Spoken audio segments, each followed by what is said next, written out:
Welcome to the Facts Machine. My name is Rob, and I'm here with Noah and Emily, where we're about to pitch you some facts about today's episode theme, baseball.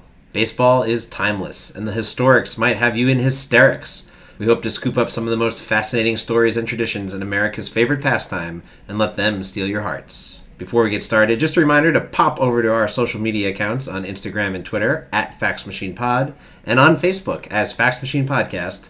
If you want to tag us in fun trivia, slide us a DM, or catch some cool bonus content. Your ratings and reviews could send us up to the big leagues. And with that, I'll toss it over to Noah with our first fact. Thanks, Rob. This week I learned that the two guys who wrote Take Me Out to the Ball Game had never actually been to a baseball game. So, Take Me Out to the Ball Game was written in 1908 by Jack Norworth, who wrote the lyrics, and Albert von Tilsner, who wrote the music. So, as the story goes, Norworth was riding the subway, and he saw a sign that said baseball today at the Polo Grounds. He immediately started jotting down notes, and the poem that he wrote down became the lyrics to the song that became a hit the same year. So it's true that he had never actually ever been to a baseball game before writing it, and wouldn't go to his first until 1940, which was 32 years later. Wow. That game was between the Brooklyn Dodgers and the Chicago Cubs, and Brooklyn won 5-4. That's not really important to this fact. I just wanted to tell you that I looked it up. Brooklyn, yeah. Yeah. Interestingly, it actually took his song almost as long to be played at a baseball game, where the first known occurrence was in 1934 at a high school game in LA, but was also played later that year in Game 4 of the World Series. So it was actually a pretty quick rise. And just in case you guys were wondering, Detroit beat St. Louis in that game 10-4. But it's okay. St. Louis won the series. Oh, good. Yeah. So, meanwhile, this song had become a huge hit in movie theaters of all places, where live pianists, yes, live pianists, would play songs to the audience while the film reel was being changed over. There were often sheet music stores on the way home from the theater, so people would pop in to buy the song they had just heard. So after the 1930s, it was commonly played at baseball games, but it wasn't until 1976 that legendary baseball announcer Harry Carey began singing the song over the loudspeaker between the top and bottom of the seventh inning for Cubs games. And this was wildly popular and spread throughout the major leagues. Yeah, sure. I actually didn't know that Harry Carey sang it. I always thought it was just like it happened, but I guess the story behind that and how this got started was that Harry Carey really liked the song. And so in the the announcing box. What do you call that? The press box? The PA box? Whatever. Yeah. Where they would sit with the microphones and look at the game. He would... this is a podcast all about how much we know about baseball, by the way. It's going to be a quick one. Right. So he and his co-announcer, this is getting worse and worse, so Harry would just sort of sing the song to himself. So the guy that was in the box with him asked him if he wouldn't mind if he just put like a PA or like a microphone that was hooked up to the PA system for the entire stadium so they could hear him singing it, and Harry Carey didn't like that. So then the other guy told him that he had secretly recorded him many other times and he would just play that instead. So then Harry decided it was okay and he'd sing them a new one. I was looking a little bit at this song, and I found somewhere that it was one of the most recognizable songs in the English language. The Library of Congress in 2010 added it to the National Recording Registry, which selects recordings that are culturally, historically, or aesthetically significant. Mm-hmm. But what I thought was fascinating was under it, on the list of most interesting songs, the second most recognizable song in the English language is For He's a Jolly Good Fellow. Yeah, that makes sense. Really? And it kind of makes sense because I instantly recognize it, but I wondered, why do we still recognize that song? Things, like if anybody started singing that, I could join in, but I have no idea why. And apparently it's a French tune that, the story goes, it was written the night after the Battle of Malplaquet. What? Jesus. Honestly, Rob, I swear to God, I don't know how relatable this is to our podcast audience, but that sounded like Klingon. I feel like that might land. But yeah, so I'm also just about as good at French as Emily is. but I didn't want to say Malplaquet because that just sounds very American. But it's a place that's spelled something like that. And so it became this French folk tune because Marie Antoinette heard one of her maids singing it, and she really liked it. And so she told everybody to learn it so they could sing it. It became so popular in France that Beethoven used it in his composition Wellington's Victory, Opus 91, written 100 years later. So it was this French, like, nationalist song. No. Wellington's victory was over the French. Yeah, well,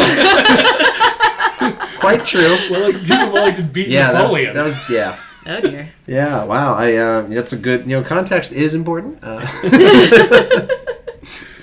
But because of its popularity, I guess, in all of Europe, it became just kind of the song you sing, and it was actually the birthday song before the happy birthday song. Wow. And so on your birthday, you would sing for He's a Jolly Good Fellow. And one thing I thought was really cool was it was on Bing Crosby's, one of his earlier albums. The name of the album from 1961 was 101 Gang Songs. Because gang songs were something very different in 1961. So because of this tradition of everybody standing up and singing Take Me Out to the Ball Game in the middle of the seventh inning, I got interested in looking at other between the inning traditions from around the sport, and I found something I thought was really funny. So the story is that between the 5th and 6th innings at Pittsburgh Pirates games, there takes place a wonderful tradition known as the Great Pierogi Race,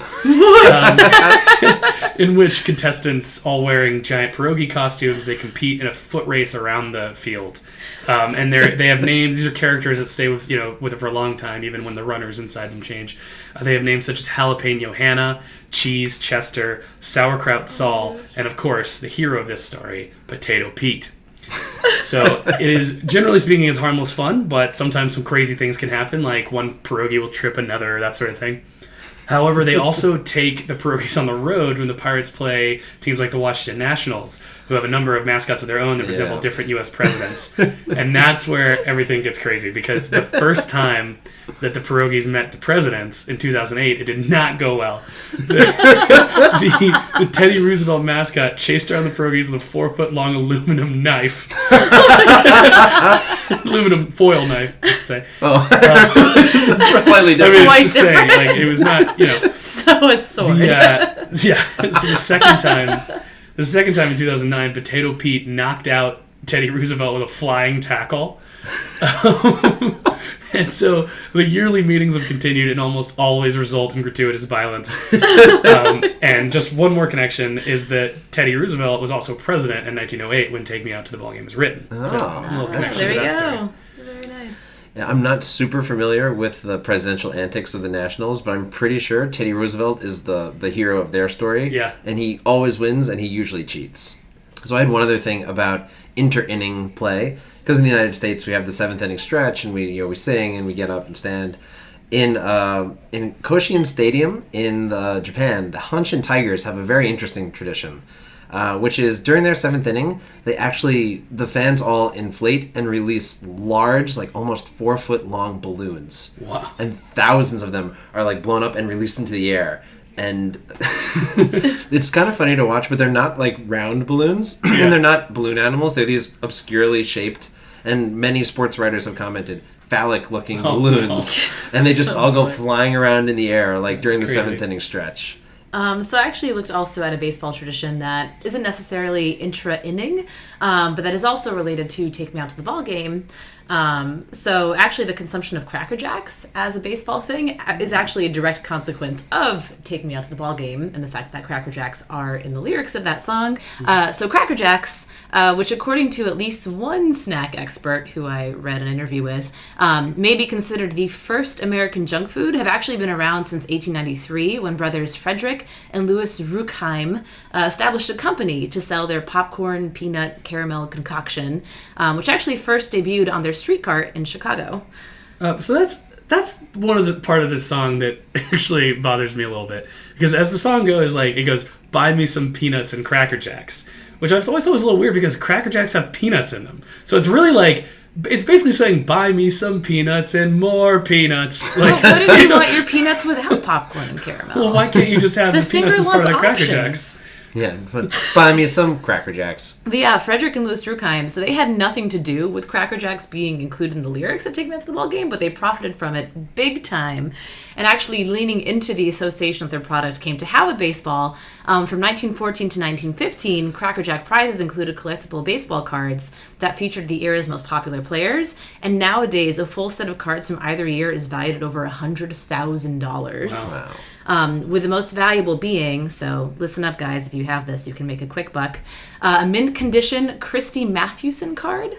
Those have sold for as much as $40,000 a piece. Wow. Yeah. Christy Mathewson in the inaugural class of the Baseball Hall of Fame. Oh, really? I believe I read that today. I guess that's why. Damn. we are well studied on this today. And also, to kind of further emphasize how cemented Cracker Jacks are in our baseball culture, as in our teeth after you eat them. In 2004, the Yankees actually briefly switched over to another brand of caramel corn called Crunch and Munch, but that only lasted for 2 months because the fans were so outraged at the swap that they quickly realized their mistake and brought Cracker Jacks back. I don't like that name at all. It's not the same. It doesn't have the same ring. It doesn't rhyme in the song. You can't sing "Buy me some peanuts and crunch and munch." Ruins everything. Buy me some bunches of Crunch and Munch. No. I don't care if I ever get lunch. Oh wait, no. That's so good. Okay. Yeah, we might need to offer that to the Yankees. Make some money. And the last Cracker Jack thing that I wanted to mention that I kind of happened upon in doing all of this sort of Cracker Jack related research was that apparently in 2013, they briefly expanded their line of snack offerings with various like sweet and savory add-ins oriented towards adult consumers in these new snacks called Cracker Jacks. Which is hilarious. Cracker Jacks. But one of the new flavors in this line, called Power Bites, included caffeine. Wow. Like basically an energy snack.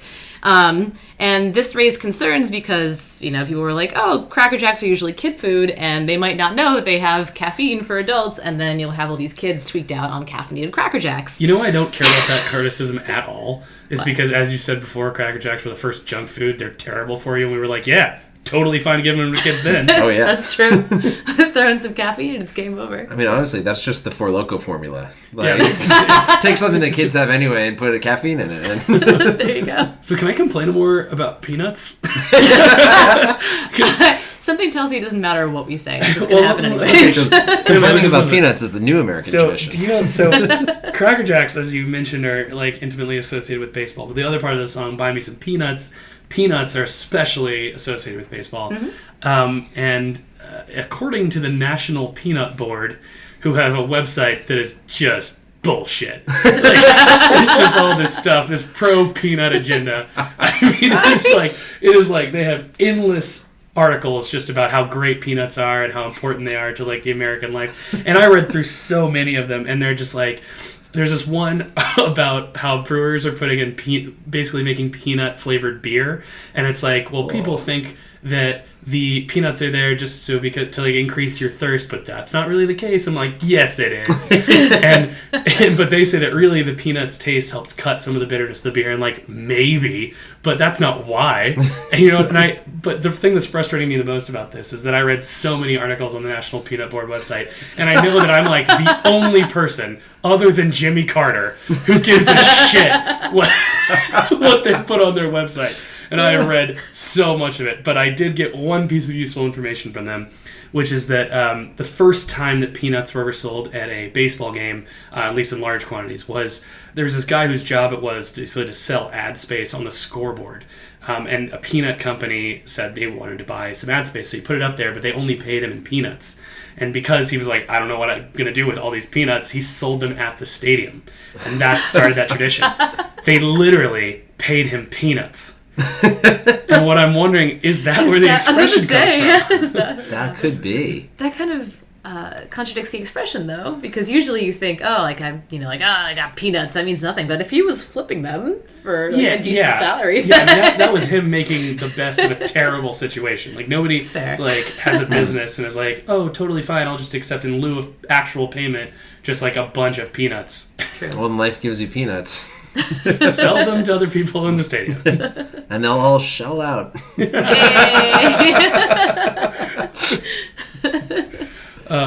So I actually have one last story. It's not directly related to the song, but it does take place in 1908, which is when the song was written. So in 1908, the Cubs beat the Giants to win the league championship via an infamous play known as Merkel's Boner.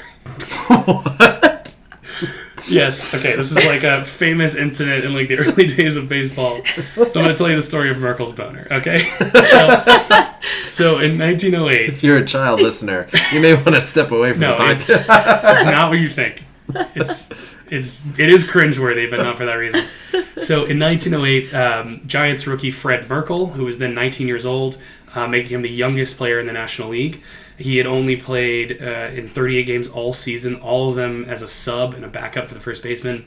Was recovering, it gets worse and worse. He was recovering from 2 foot surgeries following a blood infection that almost resulted in his foot being amputated. Oh, so anyway, in a game that would later decide whether the Giants and the Cubs went to the World Series, he gets his first ever Major League start, okay? So the game is tied 1-1. He hits a single with 2 outs in the bottom of the 9th inning to put runners on first and third. Things are going good so far. Then, the next batter hits a line drive that advances the runner on third to home, and Merkel starts running towards second base. The crowd, seeing that the runner on third was going to make it home, which would have meant that the Giants won the game, stormed the field. So Merkel saw this and is like, I guess that means the game is over, and turns around without touching second base. So, the official rules of baseball, actually Rule 4.09, state that a run is not scored if the runner advances to home base during a play in which the third out is made by any runner being forced out. So the Cubs' second baseman realized that he still had a chance to get Merkel out, frantically signaled to his center fielder to throw him the ball. The center fielder had to find the ball in the huge crowd of people that are now walking around the outfield. He finally finds it and throws it toward the infield, but the ball is caught by the Giants' first base coach and deliberately thrown into the stands. A Cubs player climbs into the stands and retrieves the ball from the crowd, manages to get back to touch second base, resulting in the third out and no run was scored. Unable to quickly clear the field of fans, the umpire ruled the game was over, quote, on account of darkness. And the score remained a tie, okay? So they played a rematch at the end of the season. At the last game of the season, the records between the Giants and the Cubs are exactly the same. They play one last game as a rematch because of like this craziness to break the tie, and the Cubs win, all because of Merkel's boner.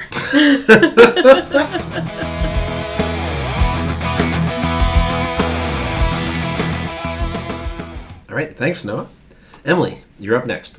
All right, so this week I learned that on August 24th, 1919, the Cleveland Indians beat the Philadelphia Athletics 2-1 in a game that concluded as a thunderstorm was rolling over the field. The catch? Huh. Yeah, there we go. The final winning pitch was thrown by Indians pitcher Ray Caldwell immediately after he had been struck by lightning. Oh, wow. Yeah. So as outrageous as that initial fact is, it's actually only a scraping of the tip of the iceberg that was the persona of Ray Caldwell, at least in my opinion. As a baseballer, he's remembered as one of the 17 players who was allowed to continue pitching spitballs after the practice was apparently outlawed in 1920. He was also a pitcher for the New York Highlanders and the Yankees, the Boston Red Sox, and the Cleveland Indians, and actually was pitcher for the Indians when they won the World Series in 1920. He was also known for pitching a no-hitter against the Yankees in 1919, and his career earned run average, or ERA, which is a term that I learned a few hours ago, was transparency, was 3.22, which I believe is considered meh, at least for that time period. I've learned more about sports today than I have in probably the past 3 years.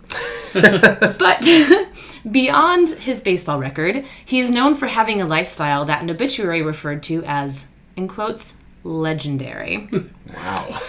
Oh, yes. Buckle in.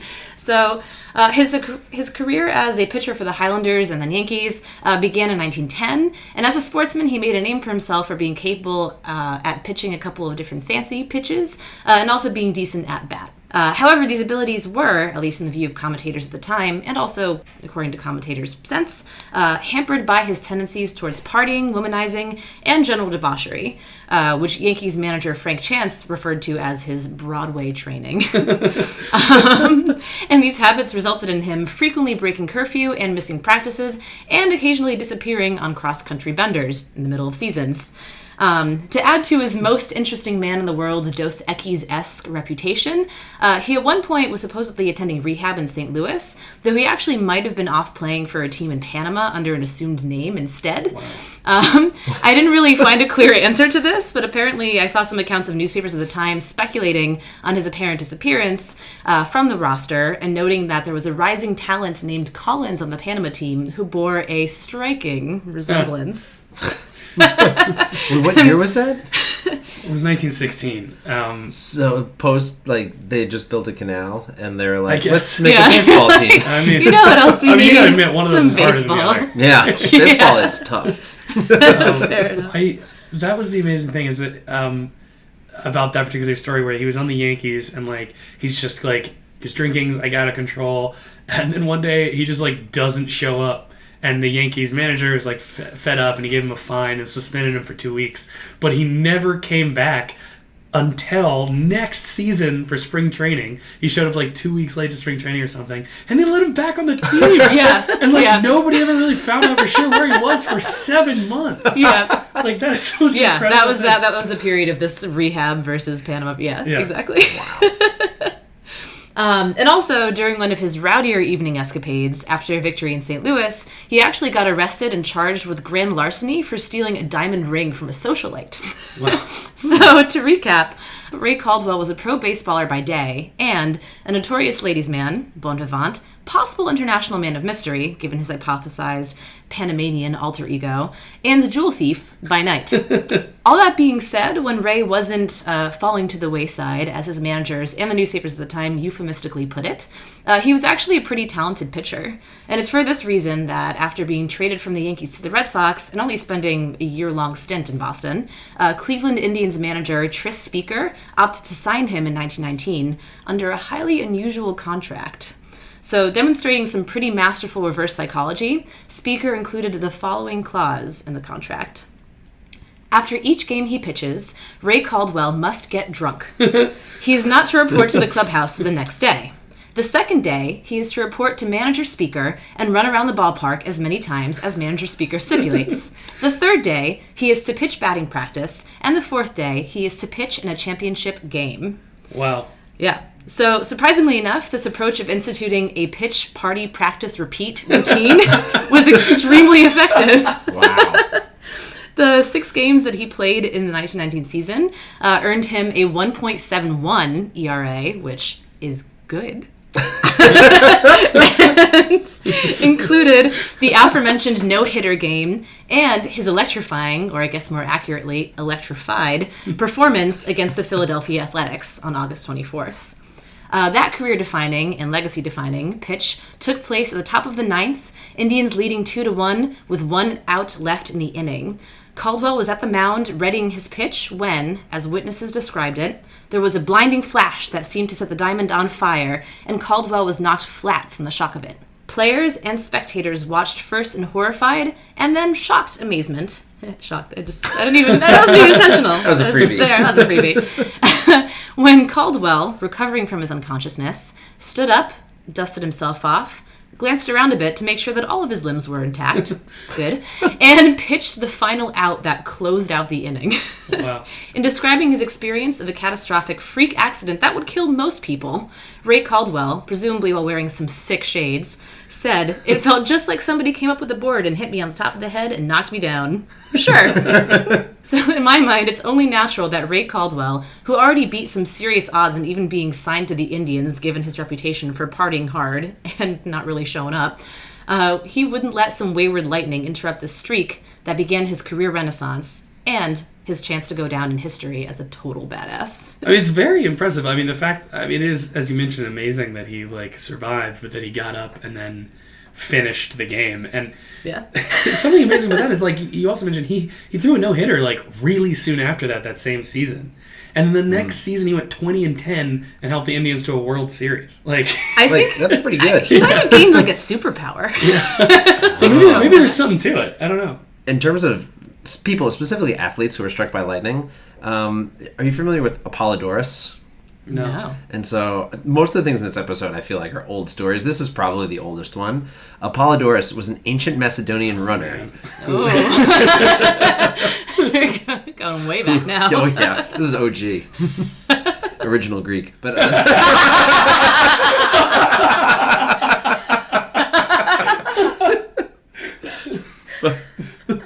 But Apollodorus was a Macedonian runner who, after winning in the Olympics, was killed by a lightning strike on his way back home. So just a kind of very, very sad story. Many poets wrote about the tragedy of Apollodorus. And to this day, there's a race called the Race of Apollodorus that's organized in modern Ionian Varia in Greece. And so it's a tribute to him. And I don't know if I couldn't find what he ran. I think it might have been the marathon. But he was a Greek runner who won in Olympics. So he was the only other athlete of note that I wanted to bring up. But there are a few really amazing people who've been struck by lightning. And I don't know, did the name Roy Sullivan come up? Yes, I had a punch on him. And so I read about Roy Sullivan. He holds the distinction of being the man most struck by lightning. He has been struck 7 times. He was born in 1912. The first occurred when he was 30 in 1942. The next 6 occurred in an 8-year period from 1969 to 1977. So it's just really an incredible, like the odds of that, we have no idea like what the odds of that really are. His last, 7th instance of being struck by lightning is it's extra. So it occurred while he was fishing on June 25th, 1977. And after being struck and putting out the fire in his hair, which he was apparently well practiced at by that point, he returned to his truck and noticed that a bear had walked up to the pond where he was fishing and was demonstrating some hungry motivations around his bucket of fish. Upon seeing this, Roy, who I assume was emboldened by his well-established, highly improbable habit of immortality, ran over and fought off the bear with a tree branch, and later claimed that was also his 22nd time fighting off a bear. Wow. So he survived 7 lightning strikes and at least 22 bear encounters. Wow. That's the Revenant. Yeah. Other just random facts about Sullivan was that he, after his 4th lightning strike, started carrying around water with him at all time in case his hair was set on fire by lightning strikes.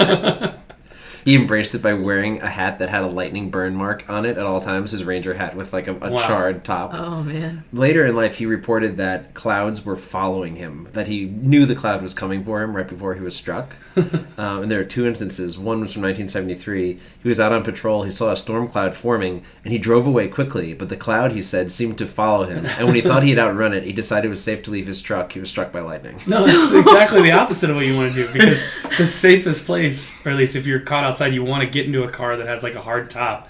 You're basically in a Faraday cage. Yeah. And that's like what you're supposed to do is get in a car. Yeah. Except one of his lightning strikes was actually while he was in his car, and it like shot at him through the car window. That's what I'm wondering is through the window. Yeah. Yeah. Also, do you know who else was struck by lightning? Like, pertinent to this story? His wife was struck once. Wow. While hanging laundry in the backyard. And it was the only time in his life that he was involved in a lightning strike incident, but not himself struck. All right, and we're calling in the closer, and that's me. So this week I learned that from 1913 to 1915, there was an outlaw baseball league called the Federal League, which attempted to compete with the National League and the American League, and it did so by opening 8 franchises that perhaps had the best names in all of baseball. And so I was really interested to learn that there were outlaw leagues. There are actually many outlaw leagues. They're called outlaw leagues. They were not kind of American League, National League, like well-recognized leagues that had the more traditional teams that we still have today. So they existed kind of outside of that charter. Many popped up over time. This one may have been the most successful. It definitely had the most financial backing of any of the other leagues. But let me just give you an idea of who these teams were. So they were, like I said, backed by very big names in kind of American industry. And they all went to cities that pretty much, of the 8 teams, 6 of them were in cities that already had another franchise. So they were there to compete with the big leagues and kind of steal away players. Right. And so these teams were the Baltimore Terrapins, the Brooklyn Tip Tops, love that, the Buffalo Blues, the Chicago Whales, the Cleveland Green Sox, the Covington Blue Sox, the Indianapolis Hoosiers, who became the Newark Peppers, the Kansas City Packers, the Pittsburgh Rebels, and the St. Louis Terriers. Okay. I'm really stuck on the Chicago Whales. Yeah, so It's inland. yeah, and so How? I spent probably more time than I have on any episode of Fax Machine trying to find where the names of these teams came from. Okay. And there is So about 10 minutes. a solid 12. But there is such poor documentation of why these decisions were made, and I can't tell you how many baseball almanacs, encyclopedias that I tried to find to talk about why they called them the Chicago Whales, and there's no answer. Chicago Whales is one of the two teams here where I was thoroughly unable to debunk or to discover why they would choose that. And it's definitely spelled W-H-A-L-E-S. It's not like after the country. No, yeah, it's like they made the logo. It was a C for Chicago. The interesting thing about this league is that the Federal League, they just called themselves the whatever city they were in Feds. And that was kind of their name for the first season. So for this league, if you were in Baltimore, your team was probably called the Balt Feds. Or Brooklyn was the Brook Feds. Okay. And Chicago was the Chi Feds. And they did that for the first season. And then they started to pick up like random nicknames. And that was where a lot of the fun kind of research that I did went. But everything for Chicago just says like, oh, and they got a new owner and he called them the Whales. And there's no explanation and no story. And like usually it was something about the industry that was supporting them or like a fun story about the coach. And I couldn't find a single thing for Chicago Whales. And if any listeners offhand know why this 103-year-old baseball team was called the Chicago Whales, I encourage you to write in. But I just got nothing out of it. But so their logo was a C, and they added a mouth at the top of the C and a little tail at the bottom. And it looks like a serpent more than it looks like a whale. It's also not whale-like. Yeah. But so this league did pretty well, and they actually they managed to get a few really big name players to come sign for them. Big name in their day. The names wouldn't really mean much here, but some of them were interesting stories about like a 29 and 30-year-old player who were kind of like hitting the peak of their game, and they're asking for contract like raises, and the team said, well, you guys are getting kind of old. And the source that I was reading said, because, the average male only lived into his mid-50s, so they didn't expect these guys to have that much left. Oh, my God. Let's see. So each team has a few kind of cool anecdotes. And one of them, actually, Noah, I'll start with the Baltimore Terrapins. Okay. And so the Terrapins were the state turtle of... or the state animal, I guess. And the University of Maryland, their mascot is the Terrapins. Yeah. And so interestingly, I was like, oh, that's a nice synergy that they did, like choosing the same mascot. Do you know when the University of Maryland chose Terrapins as their mascot? No idea. 1932. Wow. So after. Yeah, so this was like 16 years before they decided to do it, just because it was the state of Maryland. And then like nothing was the Maryland Terrapins for that like intermediate period. But so the Baltimore Orioles were a minor league team, and so when the Terrapins started, they actually like put a lot of financial pressure on the Orioles, and the Orioles had to start selling off their players in order to pay bills. And one of the players that they were hanging on to, but they had to sell earlier than they expected, they made a contract that was bought by the Boston Red Sox for one Babe Ruth. Wow. Oh, Yeah. man. And that was in 1914, direct pressure from the Baltimore Terrapins, causing them to release Ruth earlier than they planned to. Yeah, because he's a Marylander just by birth. Oh, I did not know that. Yeah, and there's a statue of him outside of the Orioles Camden Yards in Baltimore. Oh. Yeah. Was also Ray Caldwell's party partner when he was on the Boston Red Sox. Oh, They wow. were roommates. Oh, really? Yep. Oh. Anyways. So the Brooklyn team, the Brook Feds, or the Brooklyn Tip Tops, I was just really interested in why they were the Tip Tops. And looking through several sources, I finally found this line that kind of cracked it wide open for me. It says, the Brooklyn Tip Tops of the Federal League, comma, the only major league team ever to be named for a loaf of bread. Wait, what?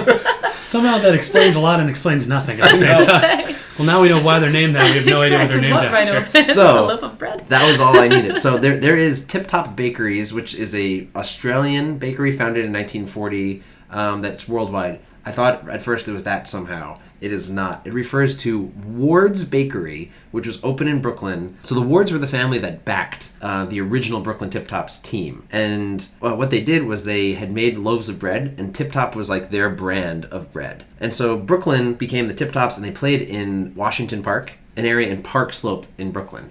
And one of the outfield walls apparently still exists from their stadium in part of a Con Ed plant. But what I did was I looked up opening day for the Brooklyn Feds in the New York Times, in which we see Brooklyn Feds open home season, 15,000 persons view new ballpark parade and Tip Tops defeat. And this was some old-timey sports writing throwdown right here.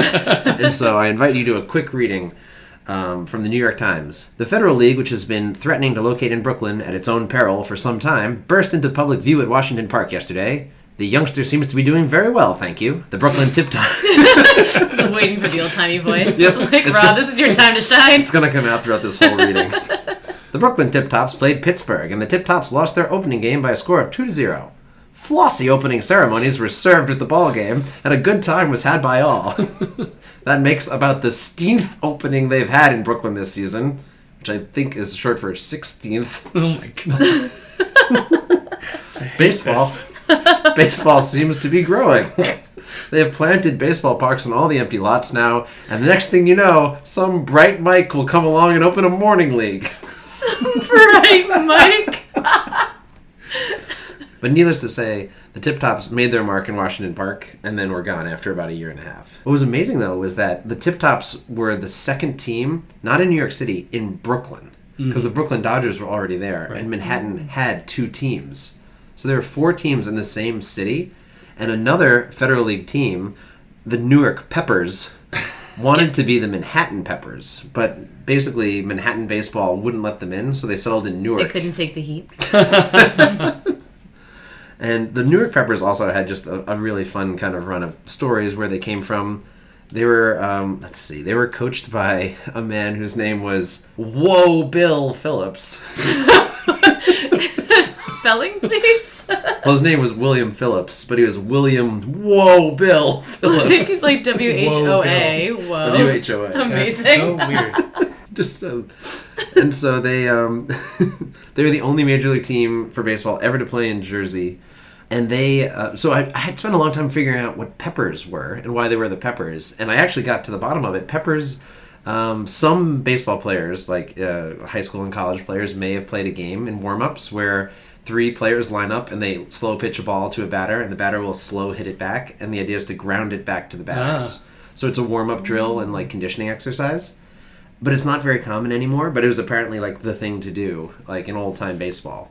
So the Peppers were named after that warm-up drill. So they, again, only existed in 1914 and really only existed in Newark in 1915. However, one of their players, Rupert Mills, played in the 1916 Federal League season, even though there was no Federal League. It was because a clause in his contract guaranteed him a salary for the following year as long as he continued to show up in the park suited and ready to play. So Mills,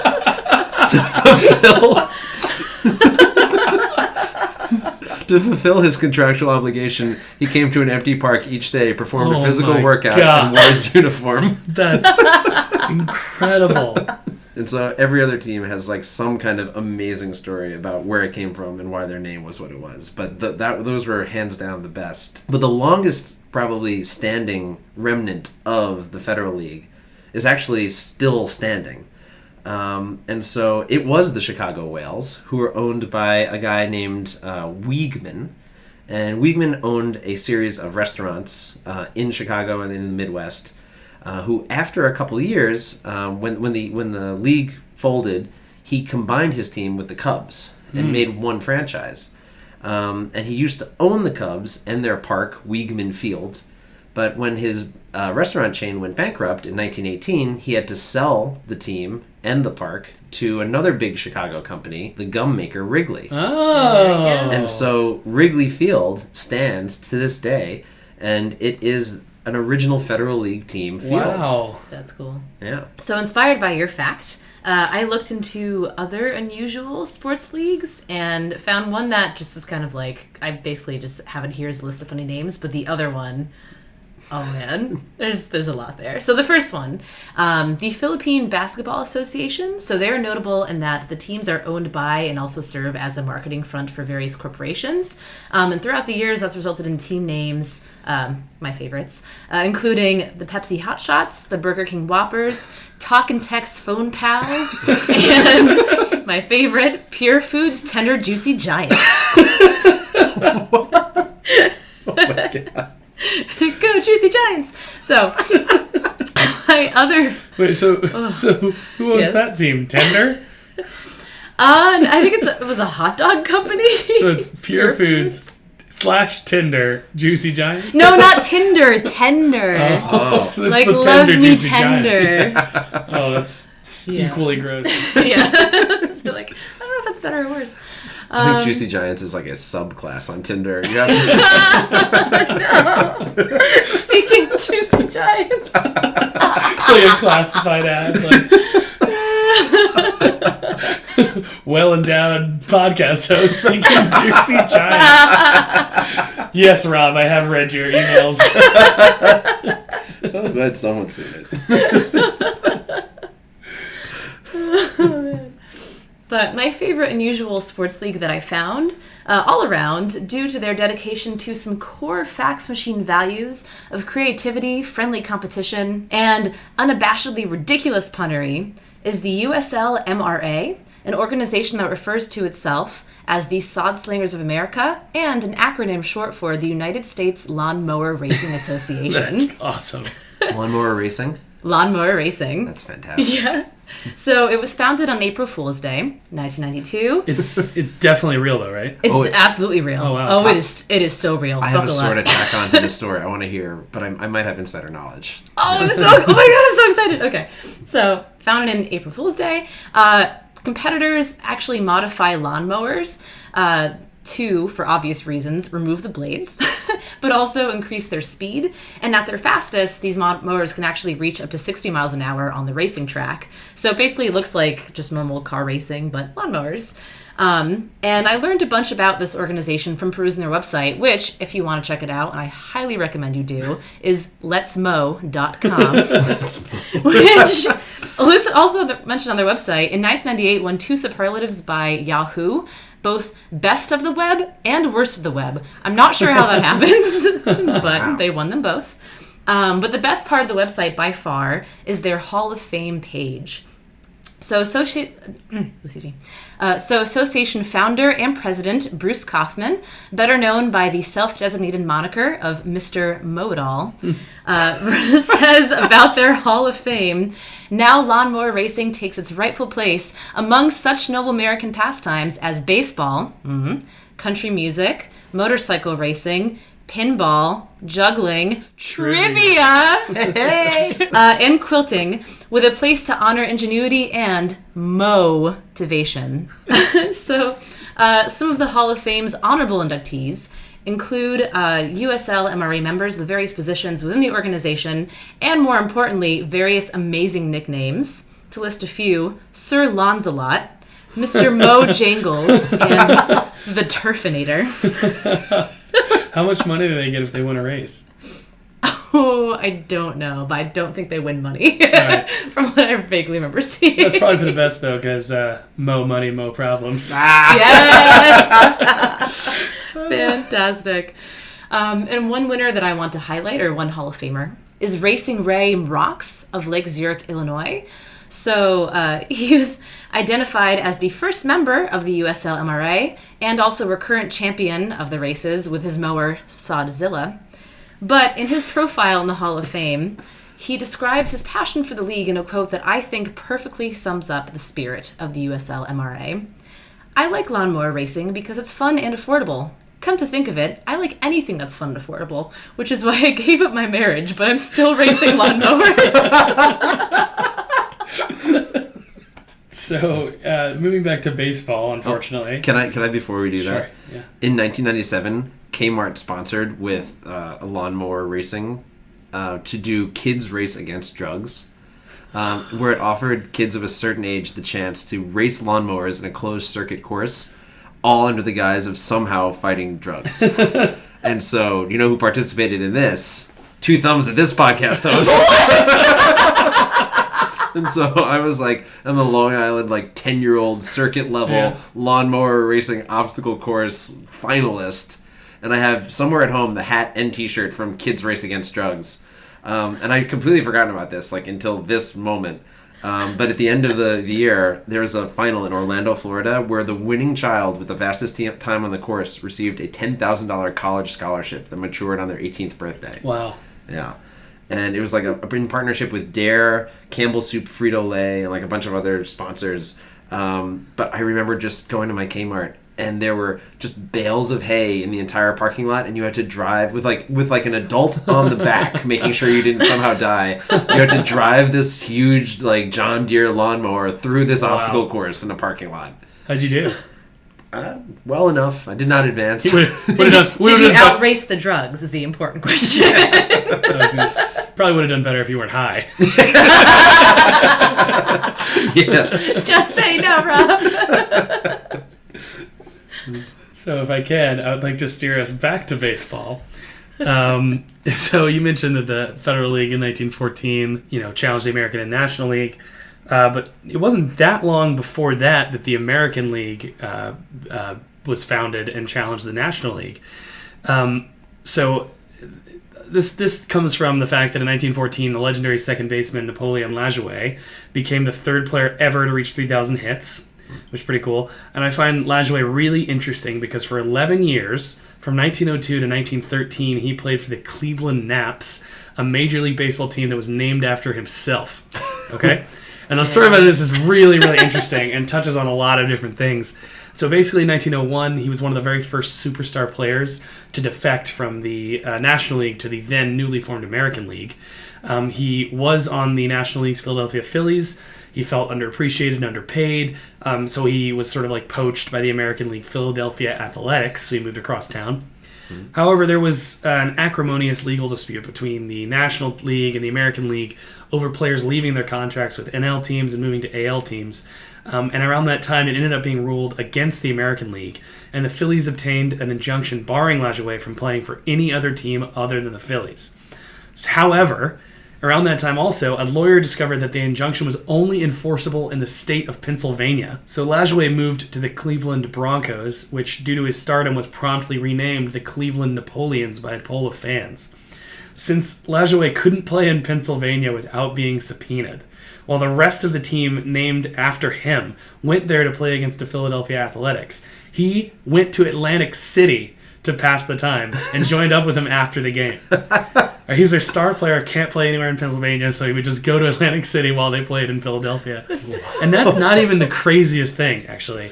In 1904, he received a suspension for spitting tobacco juice in an umpire's eye. Shortly after that, he was made the manager. So for 4 seasons, Napoleon Lajoie started for and coached a Major League Baseball team named after himself. Right? Not even Michael Jordan in Space Jam was on that level.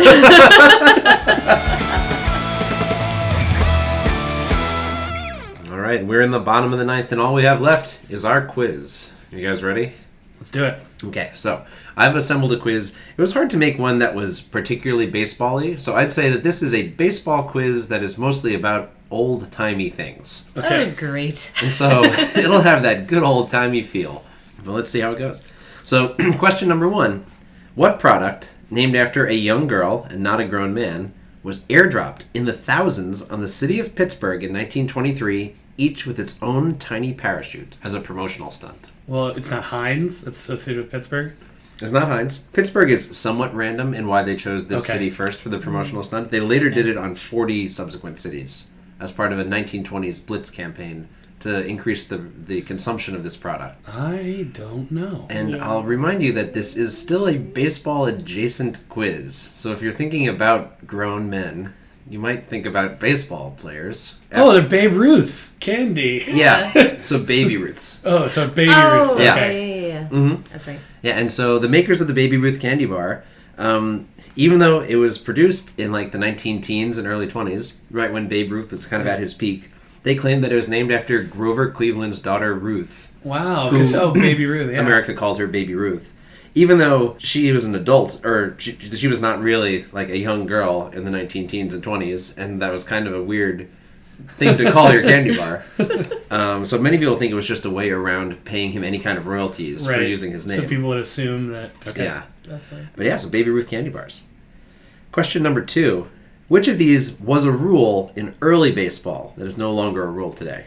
Balls caught on one hop are still considered out. To tag someone out, you need to remove the ball from the glove first, or a pitcher could not leave the mound while the ball was in play. It's going to be the one where you take it out of your glove to tag Because someone. you have to touch them with the ball physically. Right. And if it's buried in your glove, I feel that's like not physically. Yeah, that's what we're going with. B. Your answer B is incorrect. Oh, no. So interestingly, gloves didn't really exist Oh, in early wow. baseball. Oh, and then God. the first gloves were just kind of like leathered fingered gloves that didn't have any like webbing at all. Okay. And so they're basically just like wearing a glove, and you didn't need to take it out. So the rule was if it was caught on one bounce, it's out. But yeah, so the one bounce rule. And it was also because the ball didn't go very far. So it was hard to hit it far.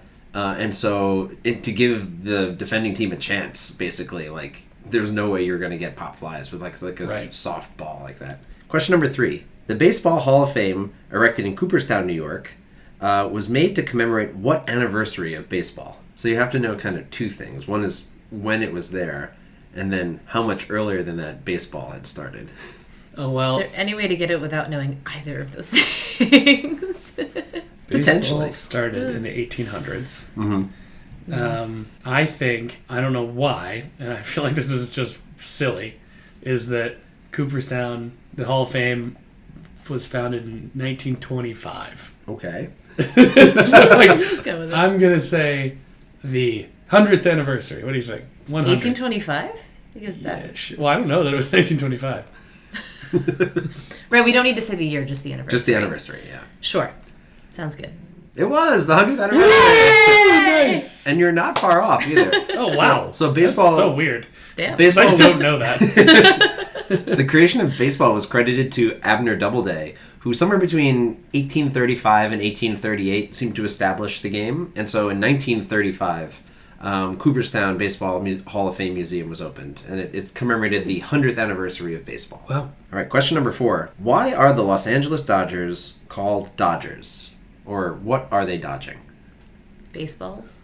If you can dodge a wrench. I was going to say traffic. Because there's another part of the movie where it's like, if you can dodge traffic, then you can dodge a ball.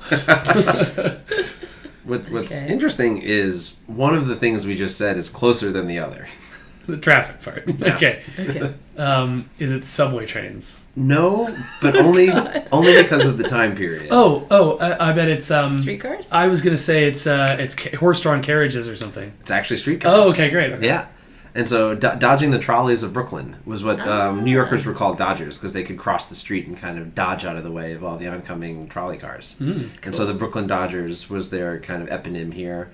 And when they moved to Los Angeles, they kept it despite the lack of trolley cars. And to this day. All right, question number 5. Which of these is still a rule in baseball? Is it 1, to remove the shine from new baseballs, umpires must rub them with mud from a particular creek in Burlington, New Jersey? 2, to clean home plate, umpires must use saltwater scrub, a potato sack for drying, and a cosmetic brush to remove dust? Or 3, every game must be overseen by at least one left-handed umpire? So they definitely do dust off the plate with like a special little duster. I don't know if it's like that part's true, but the other parts aren't. Right. I don't know if it's that intensive a process. And I've heard a story, I feel like I've heard that they do like rub mud on baseballs. But I feel like that is sort of a moral timey thing that wouldn't be true. Or definitely not required, in these days. I will say to both of the things you just brought up that I asked what is a rule, and I should say what is still on the books in Major League Baseball. Okay. Whether it's fully practiced or not. Gotcha. Yeah. Left-handed umpire seems unrealistic. What was the second one again? It was the ritual of dusting off the plate. The saltwater scrub, potato sack drying, and cosmetic brush dusting. I think that one. I think number 2. It was in fact number 1. Oh. They recommend mud from Burlington County's creek, as it is enriched in all the things you would need. Which, Like what? name 10. I think you can name 1. But yeah, it is still like in some obscure area of a rule book for like what they recommend for preparing balls for play. Question number 6. William Howard Taft is famously the first U.S. president to throw out a first pitch in 1910. Who is the only president since to have not thrown out a pitch as president? Since Howard Taft, that was probably between 10 and 14? 1910 and 1914, I think, was Howard Taft? I think he ended in 12. Oh, okay, so 8 to 8. Okay. Okay. Yeah, that makes FDR? sense. Who's No, before? FDR threw it from the stands, actually. I don't think he not did. Teddy. So is it FDR? Well, Yeah. oh no, sorry, FDR. I was thinking FDR, of not Teddy. No. Yeah, sorry, No. yes, Because they would've FDR had to- did. Because they would have FDR had to. thrown from the stands to a catcher. Yeah. Yes, that's true. Okay. Could it have been someone who wasn't in office long enough? I mean, I'm trying to think. But who would it have been? Kennedy wasn't in office very long, right? Yeah, he Am I wasn't. wrong about that? George W. Bush owned the Texas Rangers, so I'm guessing it's not him. I'm guessing he managed to make his way down there. Mm-hmm. Yeah. I know Donald Trump hasn't done it. Does that count? So I was going to accept that as well. So Donald Trump, the sitting president, has not thrown out a pitch as president. Yeah. He has in his life thus far. I see. But he has turned down several offers to do so. So that Right. that is, I would say, like the secondary answer. Okay. But he still has a chance. Can't picture Nixon pitching a baseball. I totally can. You can? So I'll also say this, that until Reagan was the first president to throw it out from the mound, he just kind of stood on the field and threw it to a pitcher. And actually, H.W. was the first first president to actually pitch a baseball. Oh, Meaning like he zip it in there. wound up and went for it. And he had his famous quote after that, it was like 6 inches wide of the plate. And they're like, that was a pretty good pitch. It was a little wide. And he was like, the catcher was standing in front of the plate. And he said, well, he caught it before it broke. All right, so what do you think we should go with, just kind of randomly? Let's go Kennedy. Sure. JFK. He did, I'm afraid. Oh, Okay. Yeah. And so the only president I could find who had not done it in office was Jimmy Carter. Jimmy Carter, okay. Yeah, he did it in a 2004 San Diego Padres game for no particularly good reason. The San Diego Just 'cause Yeah, I don't know. But there was one, reading many sources, they all said he never did it until later in life. He was the only sitting president to not do it. Right. And then somewhere on Wikipedia it said that he threw out an opening pitch in the 1979 World Series. And I was doing the math in my head, and that's right during his presidency. And so I tried to verify that, and Wikipedia didn't have it sourced, and I couldn't find any list of the 79 World Series opening pitches. And so someone else may know better that he actually did throw one out in 1979, but several different sports sites claim that he's the only sitting president to have not done it. Interesting. Yeah. Also, that's the second time Jimmy Carter's come up in this episode. Yeah. Unexpectedly. But Yeah. Okay. 2 more questions to go. Question number 7. Because traveling teams in the 1800s rarely had time to do laundry between games, what tradition arose that is still in place today? Different jerseys for home and away games. Yes. That's it? Wow, okay, good. And so I was just God, a sport. wearing the same clothes every game. turning your Not underwear care. inside out.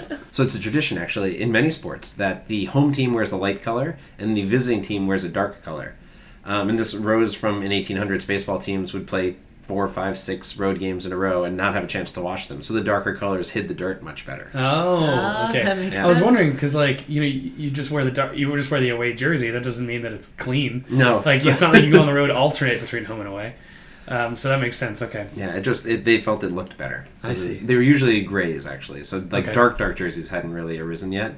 But musty, dirty grays were the preferred away color. Well, they didn't start dirty gray. Right. Well, actually, some of them. Well, they started gray. I see. Yeah. All right. And question number 8. And this one surprised me. In what decade did every Major League Baseball stadium install lights, enabling night games to occur? The 1990s. Is that right? It is very close. What? Yeah. That's That's crazy. And so it is the 1980s. Oh, I thought you were going to say it is the 1990s. It was very close to being exactly right. Yeah. No, the 1980s, okay. Yeah, and so it was 1988 when Wrigley Field, our Federal League field, it finally installed lights for night games. And so up until 1988, all games played at Wrigley Field were day games. Wow. Okay, well, you guys really hit it out of the park. Nicely done. I think we struck out. Can't believe we made it this far. All right, thanks everyone at home for listening. We hope you had a great time learning about some of the oddities of old baseball. Check us out on Twitter and Instagram at Fax Machine Pod and on Facebook at Fax Machine Podcast. And we'll see you guys next time.